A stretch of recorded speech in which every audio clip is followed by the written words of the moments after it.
오늘 말씀은 출애굽기 5장 17절에서 6장 1절까지의 말씀입니다. 바로가 이르되 너희가 게으르다 게으르다 그러므로 너희가 이르기를 우리가 가서 여호와께 제사를 드리자 하는도다. 이제 가서 일하라. 짚은 너희에게 주지 않을지라도 벽돌은 너희가 수량대로 바칠지니라. 기록하는 일을 맡은 이스라엘 자손들이 너희가 매일 만드는 벽돌을 조금도 감하지 못하리라 함을 듣고 화가 몸에 미친 줄 알고 그들이 바로를 떠나 나올 때에 모세와 아론이 길에 서 있는 것을 보고 그들에게 이르되 너희가 우리를 바로의 눈과 그의 신하의 눈에 미운 것이 되게 하고 그들의 손에 칼을 주어 우리를 죽이게 하는도다. 여호와는 너희를 살피시고 판단하시기를 원하노라. 모세가 여호와께 돌아와서 아뢰되 주여 어찌하여 이 백성이 학대를 당하게 하셨나이까? 어찌하여 나를 보내셨나이까? 내가 바로에게 들어가서 주의 이름으로 말한 후로부터 그가 이 백성을 더 학대하며 주께서도 주의 백성을 구원하지 아니하시나이다. 여호와께서 모세에게 이르시되 이제 내가 바로에게 하는 일을 네가 보리라. 강한 손으로 말미암아 바로가 그들을 보내리라. 강한 손으로 말미암아 바로가 그들을 그의 땅에서 쫓아내리라. 아멘. 할렐루야. 오늘도 예배의 자리에 나오신 여러분들을 진심으로 환영하고 축복합니다. 평안하셨죠? 역시나 사건 사고가 많은 한 주였습니다. 특히 한 기독교 선교단체에서 코로나19 확진자가 나오고 크게 확산되는 가운데 진료와 검사를 거부하는 극단적인 상황까지 벌어지면서 교계 안팎으로 비판과 자성의 목소리가 나오고 있습니다. 사회적으로 아주 민감하고 첨예한 갈등을 일으키는 사안이기에 제가 쉽게 말씀드릴 수는 없겠지만 이 시대의 한 명의 목회자로서 그리고 교회의 성도로서 사회와 이웃의 사과와 용서의 말씀을 드립니다. 어쨌거나 교회라는 이름으로 여러 많은 분들께 걱정과 심려를 끼쳐드린 것이 사실이기 때문입니다. 벌써 1년째, 아니 코로나19니까 햇수로는 3년에 걸쳐서 우리를 괴롭히고 있는 코로나 바이러스입니다. 시작은 바이러스와의 싸움이었는데 지금은 사람과 사람끼리 우리 서로가 싸우고 있는 것은 아닌지, 또 누구든지 너로 억지로 오리를 가게 하거든 그 사람과 심리를 동행하고 내게 구하는 자에게 주며 내게 꾸고자 하는 자에게 거절하지 말라 하신 예수님의 말씀이 떠오르는 것은 비단 저뿐만이 아니겠죠. 단순히 윤리적인 차원에서 말씀하신 산상수훈은 아니겠으나 이웃과 더불어 사는 그리스도인으로서 그리스도인에게 필요한 윤리적 자세라고 생각합니다. 나를 내어주고 양보하는 것, 도움이 필요한 이웃들에게 먼저 손 내미는 것, 자신을 비워 우리를 살리신 예수님처럼 우리를 비워 이웃을 살릴 수 있는 한국 기독교회가 되기를 소망합니다. 모두가 힘든 시기를 보내고 있기에 교회가 먼저 함께 이겨내야겠습니다. 여러분 모두를 응원하겠습니다.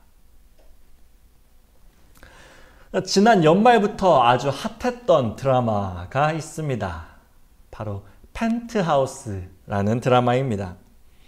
소위 상류층들의 욕망과 갈등, 복수를 그린 드라마라고 합니다. 사실 저는 제대로 본 적은 없고요. 인터넷에서 조금씩 장면들만 모아봤는데 아주 자극적이더라고요. 높은 시청률과 인기에 힘입어 곧 시즌2도 방영될 예정이라고 합니다. 드라마 소개를 보면 인터넷에 이렇게 되어 있습니다.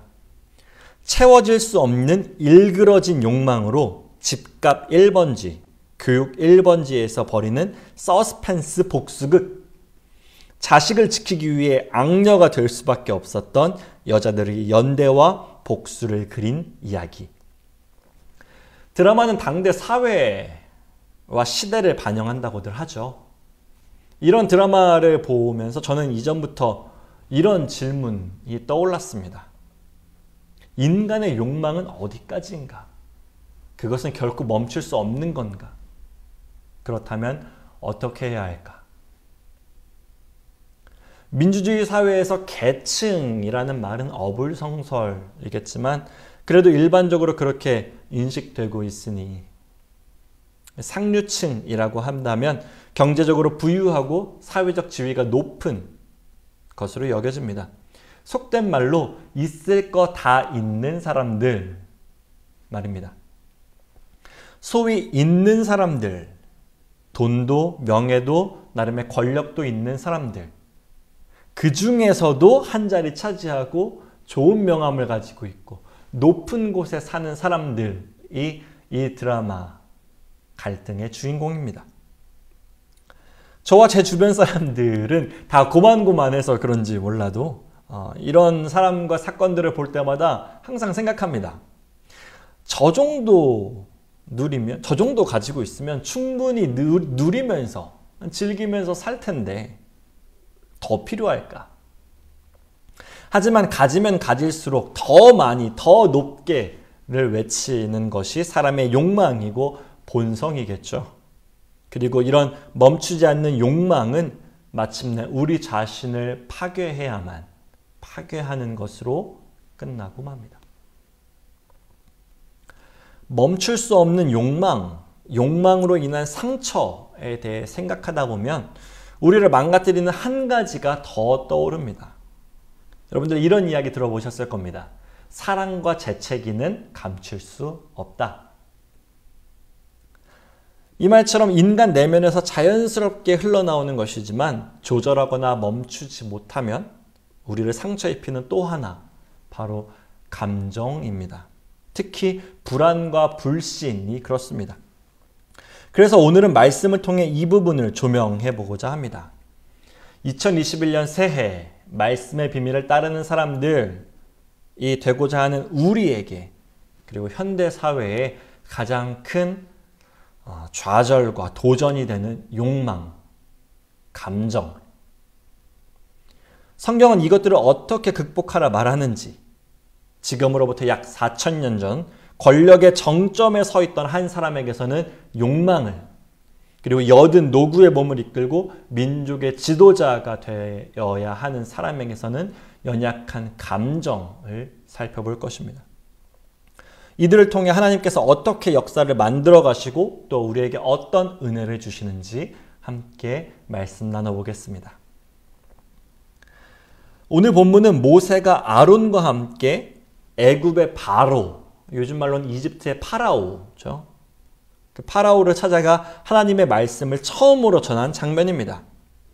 모세는 이스라엘 백성들을 풀어줄 것을 요청하고 파라오는 그것을 반대하며 오히려 더 강한 노역을 시킵니다. 노역에 지친 백성 대표가 파라오를 찾아왔지만 아무것도 해결하지 못했고 비난의 화살은 모세를 향해 쏟아집니다. 마침내 하나님께서 일어서시고 말씀하십니다. 이제 내가 바로에게 하는 일을 내가 보리라. 먼저는 파라오의 욕망에 대해서 이야기해 보겠습니다. 우리의 욕망은 정말 멈춰지지 않는 것일까요? 잘 아시는 것처럼 욕망은 방치하면 할수록 점점 더 자신의 그릇을 채우기 위해 이빨을 드러냅니다. 한정된 세상에서 나의 것을 채우기 위해 누군가의 것을 빼앗는 것, 그것이 통제되지 않는 욕망의 본성입니다. 파라오는 자신의 부와 권력을 위해 성을 쌓았습니다. 더 높이 쌓을수록 더 강한 왕이 되었고 마침내 스스로 신이 되었습니다. 하지만 하나님은 그런 모습을 결코 용납하지 않으시죠. 그러나 아담도 그랬고 바벨탑의 사람들도 그랬습니다. 여기 이집트의 파라오도 마찬가지입니다. 인간은 역시나입니다. 역사적으로 다른 더 많은 정보가 있겠지만 성경 안에서 볼 때 애굽, 이집트에서 식량 창고를 넉넉히 만들고 곡식을 쌓아둔 건 요셉 때의 일입니다. 당시 바로의 꿈을 해몽해서 7년의 풍년과 기근을 내다봤고 그에 대한 대비책으로 식량 창고가 필요했기 때문입니다. 사람을 살리는 지혜에서 나온 결과물들이죠. 하지만 시간이 흘러 총리 요셉을 알지 못하는 왕이 이집트를 다스리게 되자 이제 재정을 쌓고 식량을 비축하는 것은 부와 권력의 상징이 되었습니다. 육체적으로 정신적으로 채찍질하고 무거운 짐을 지어서 국고성을 짓습니다. 생명을 살리기 위해 시작했던 일이 이제는 생명을 빨아먹는 노역의 상징이 된 것입니다. 통제되지 않는 욕망이 왕의 권력과 만났기 때문입니다.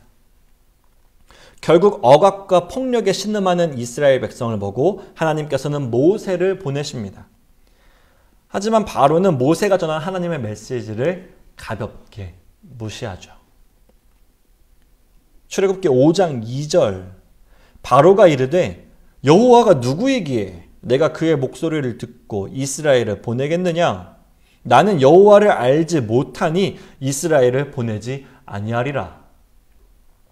그리고 오히려 이것을 괘씸하게 여깁니다. 애굽 왕이 그들에게 이르되 모세와 아론아 너희가 어찌하여 백성의 노역을 쉬게 하려느냐? 가서 너희의 노역이나 하라. 신학자 월터 브루그만은 피라미드로 상징되는 욕망의 체제와 하나님의 안식일을 이렇게 대비하면서 이렇게 말합니다. 짧은 구절인데 제가 읽어드리겠습니다.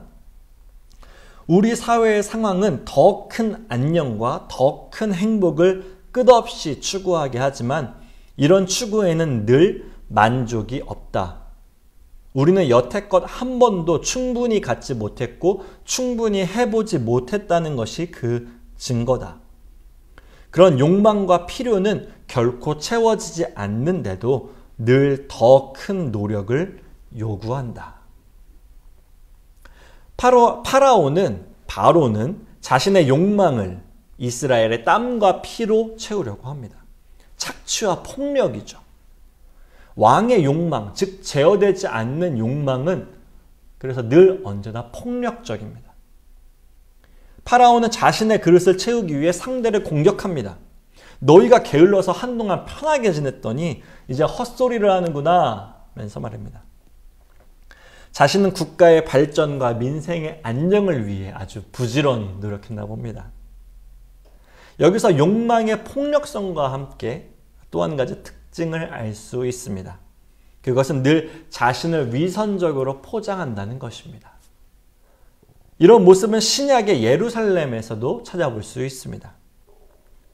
마태복음 21장 그들에게 이르시되 기록된 바 내 집은 기도하는 집이라 일컬음을 받으리라 하였거늘 너희는 강도의 소굴을 만드는도다 하시니라. 예수님의 성전 정화 사건입니다. 성전의 제사장과 권력 있는 위정자 그리고 시장 상인들의 결탁이 있었습니다. 그리고 예수님은 그것을 보며 분노하실 수밖에 없었죠. 그들은 예루살렘을 향해 먼 길을 와야 하는 유대인들을 위한 지혜로운 대책이라면서 성전에서 재물을 팔고 돈을 환전해 주었습니다. 그럴듯합니다. 지혜로운 방법인 것 같습니다. 며칠, 몇 주, 몇 달에 걸친 장거리 이동에서는 유월절이나 다른 제사에서 드릴 재물을 그 어린 양을 순전히 온전히 보존할 수가 없기 때문입니다. 하지만 이들의 지혜는 인간의 탐욕이 합리, 체제, 효율, 성취라는 그럴듯한 명분과 만나 위선적인 모습으로 덧씌워진 것일 뿐입니다. 예수님은 그것을 간파하시고 뒤엎으신 것이죠. 하나님께서 원하시는 모습이 아니었기 때문입니다. 어떻게 해야 될까요? 이 폭력적인 욕망, 위선적인 탐욕은 정말 멈출 수 없는 걸까요? 바로를 통해 인간의 욕망을 살펴봤다면 이번에는 모세를 통해 감정에 대해 살펴보려 합니다. 물론 희노애락의 감정을 느끼는 것은 인간의 가장 기본적인 본성이죠. 여기서는 통제되지 못하고 늘 불안과 좌절을 만들어내는 부정적인 감정에 대해 이야기하는 것입니다. 하나님의 말씀을 전하러 간 모세는 파라오에게 면박을 당했고 오히려 그의 분노를 키웠습니다. 결국 백성들에게 화가 돌아갔죠. 그래서 백성들 중에 몇몇 대표가 찾아와서 파라오에게 항의를 했지만 왕은 이스라엘 백성들을 더욱 혹독하게 대합니다. 백성들은 따를 수밖에 없었고요. 궁을 나서던 대표들은 마침 길에서 모세와 아론을 만납니다.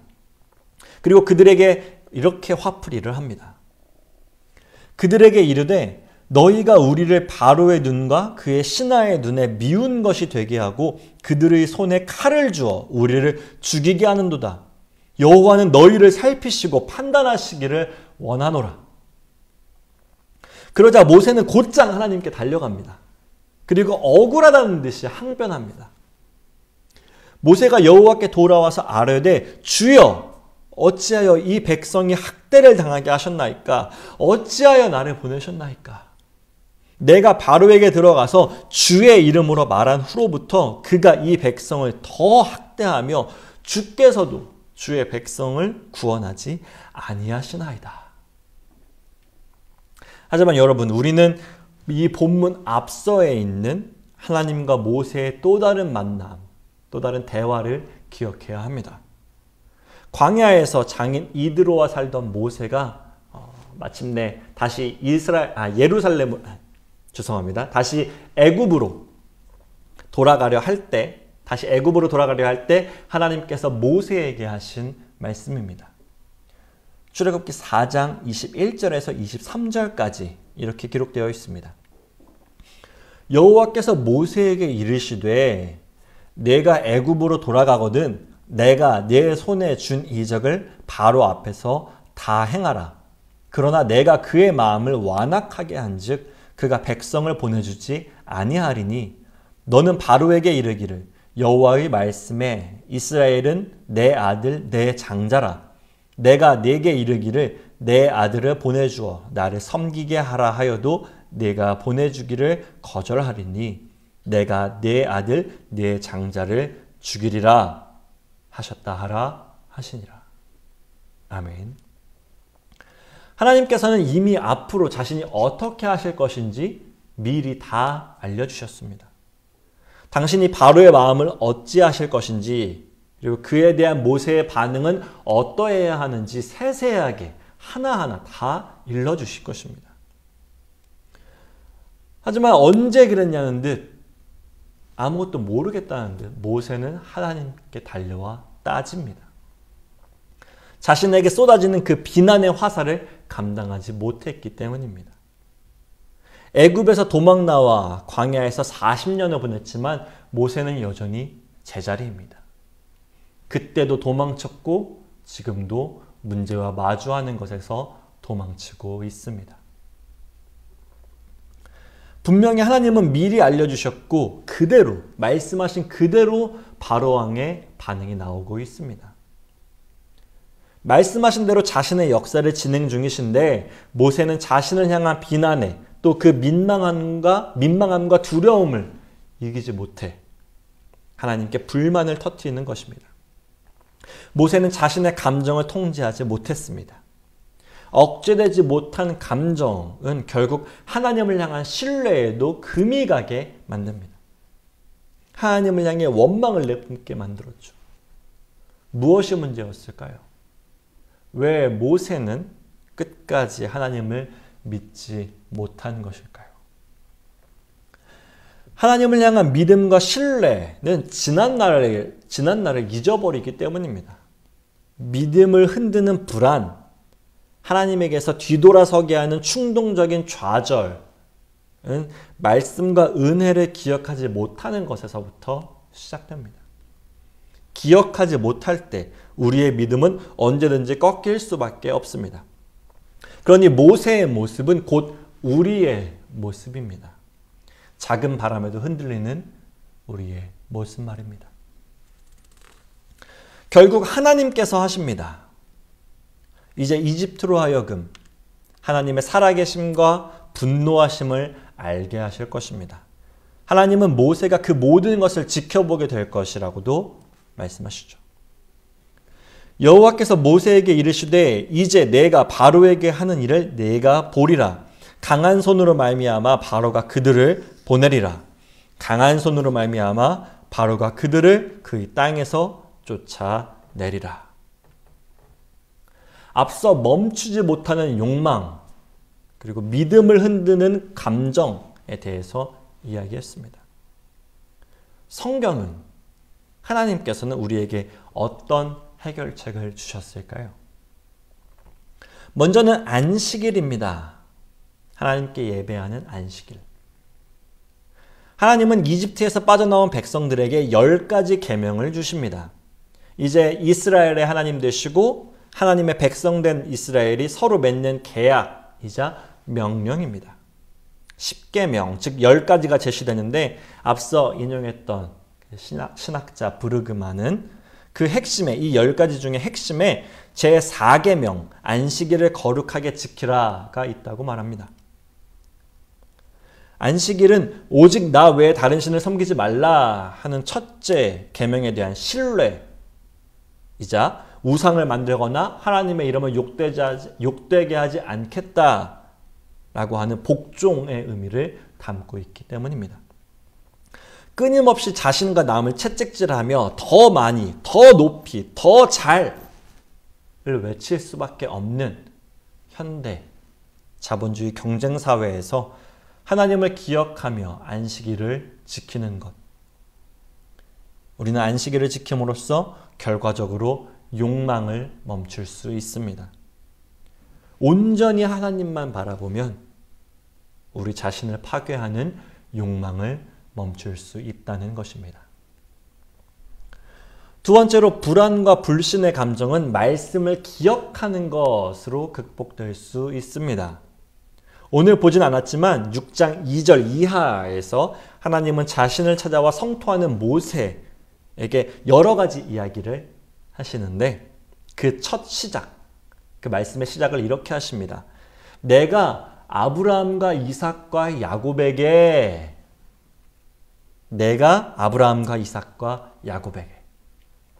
이스라엘의 처음 시작을 떠올리게 하시는 것입니다. 그러면서 5절에 이렇게 말씀하십니다. 이제 애굽 사람이 종으로 삼은 이스라엘 자손의 신음소리를 내가 듣고 나의 언약을 기억하노라. 하나님은 기억하고 계십니다. 이 언약이 언제적 언약이죠? 아브라함과 하신 언약입니다. 그리고 모세와 하신 약속이죠. 자신이 기억하고 계심을 보이시면서 모세에게도 말씀하시는 겁니다. 내 은혜와 내 약속을 너도 기억해라. 그 말입니다. 지금을 있게 하신 하나님, 지금을 가능하게 하신 하나님, 그 하나님의 역사를 되돌아봅시다.